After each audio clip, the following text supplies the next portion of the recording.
Dear brothers and sisters, through the Spirit of St. Augustine, this is a homily for 24th Sunday in Ordinary Time, Year B.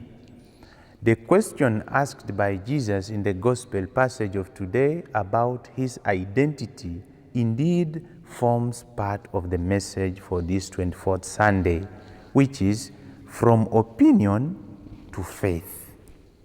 In other words, the opinions of people about Jesus' identity and Peter's confession of faith by saying that Jesus is the Messiah.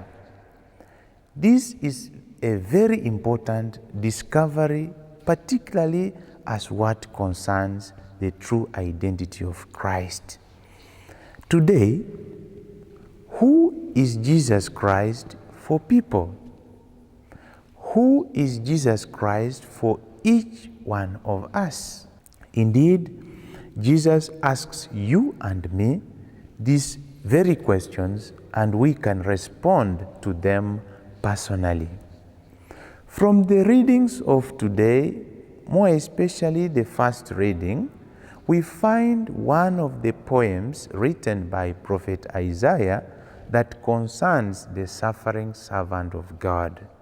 But at the end of it all, it is the Lord who delivers this servant from all these sufferings.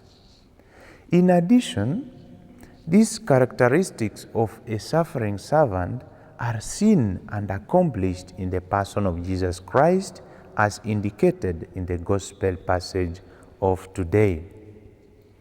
In a more elaborated way, the passage of today, which is the extract from St. Mark's Gospel chapter 8, forms the turning point or the springboard through which Jesus turns his direction towards Jerusalem.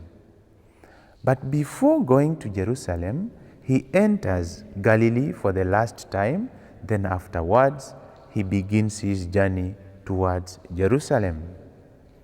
While in this pagan territory, he announces his passion, death, and resurrection.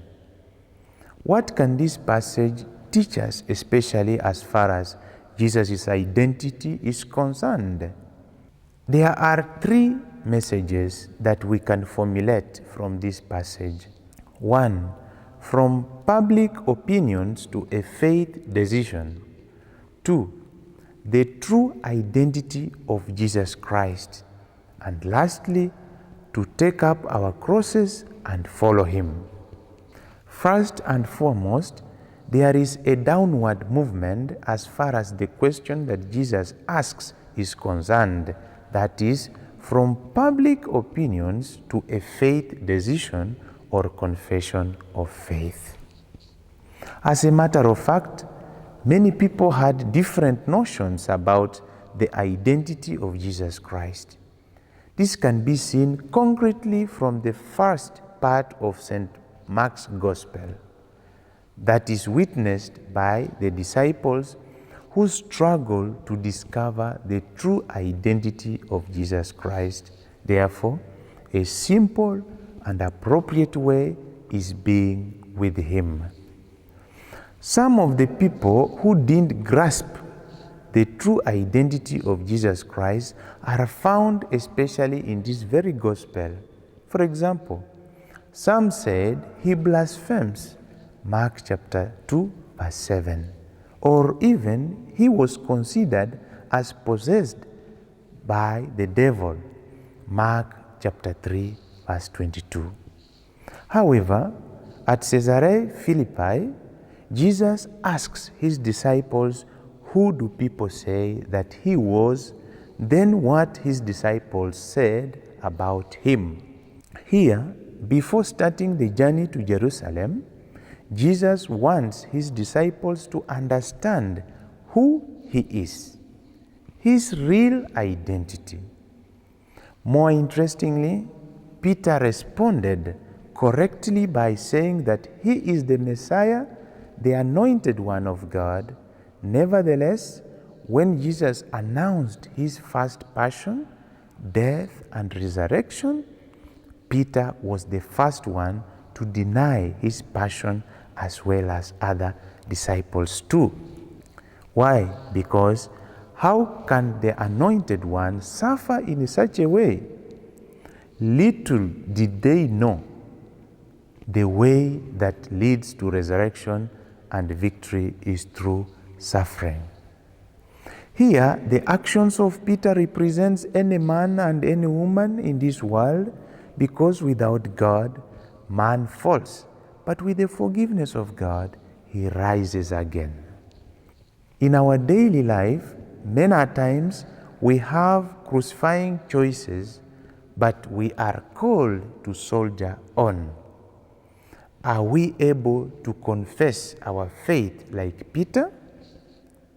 Can our faith be seen or witnessed through our works, as St. James puts it in the second reading? The second message that comes out from this passage is the true identity of Jesus Christ.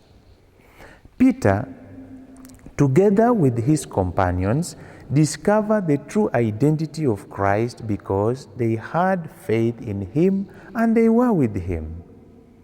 How can we discover the true identity of Jesus Christ today? By having faith that is accompanied by works, and of course being with Jesus Christ himself through prayers, meditation, and contemplation. The last lesson that we can get from this passage is to take up our crosses and follow him. After having talked about his passion, death, and resurrection, Peter reacted negatively, and Jesus takes the opportunity to teach them about the cost of discipleship. Let us take our crosses and follow him.